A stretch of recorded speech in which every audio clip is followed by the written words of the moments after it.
Para calcular el campo magnético B, B es el vector del campo magnético existente en el punto P del espacio. UT es el vector unitario cuya dirección es tangente al circuito y que nos indica el sentido de la corriente de la posición donde se encuentra el elemento dl. UF es el vector unitario que señala la posición del punto P con respecto al elemento de la corriente. U sub 0 en el Sistema Internacional de Unidades es una constante. Utilizamos la ley de Biot para calcular el campo magnético B producido por un conductor rectilíneo indefinido, por el que circula una corriente de intensidad I.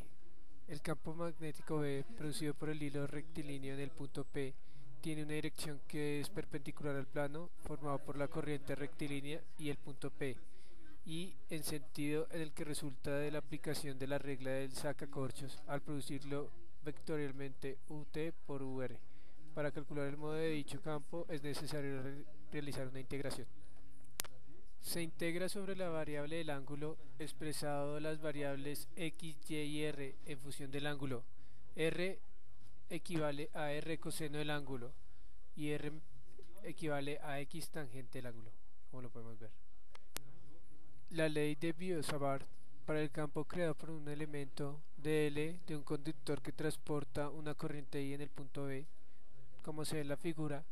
R es la distancia del elemento de la corriente al punto P, donde se desea calcular el campo magnético B, vector de R, y el valor de la constante de permeabilidad U sub 0, siendo 4pi por 10 a la menos 7 dm a la menos 1. Sea un conductor que tiene ds igual al elemento de la longitud, se confirma que el campo magnético B es proporcional al tamaño del elemento de la longitud ds. El campo magnético B depende de la intensidad de la corriente. El campo magnético B depende de la distancia del elemento de la longitud y P en el punto de prueba, es decir, el vector de posición es inversamente proporcional a la distancia al cuadrado. El campo magnético B depende del seno del ángulo formado entre el elemento del ángulo ds y de la distancia. Y el campo magnético B siempre será perpendicular al elemento de la longitud como a la distancia. A principios del otoño de 1820, los científicos franceses Jean-Baptiste Biot y Félix Savart miden la dirección de las oscilaciones de una aguja imantada según la distancia a una corriente eléctrica rectilínea, comprobando empíricamente que la fuerza producida por dicha corriente eléctrica es inversamente proporcional al cuadrado de la distancia y directamente proporcional a la intensidad de la misma. Basándose en estos resultados, Pierre-Simon de Laplace dedujo matemáticamente la ley de Biot-Savart, que por lo tanto es conocida también como ley de Laplace.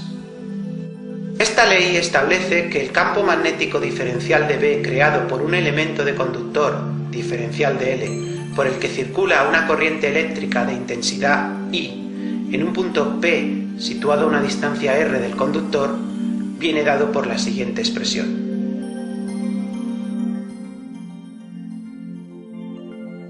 Aplicando la ley de Biot y Savart a un solenoide uniformemente arrollado de longitud L, radio R, número de espiras N y por el que circula una corriente eléctrica de intensidad I, se obtiene que el campo magnético en el eje X que pasa por el centro del solenoide viene dado por la expresión, donde el origen de las X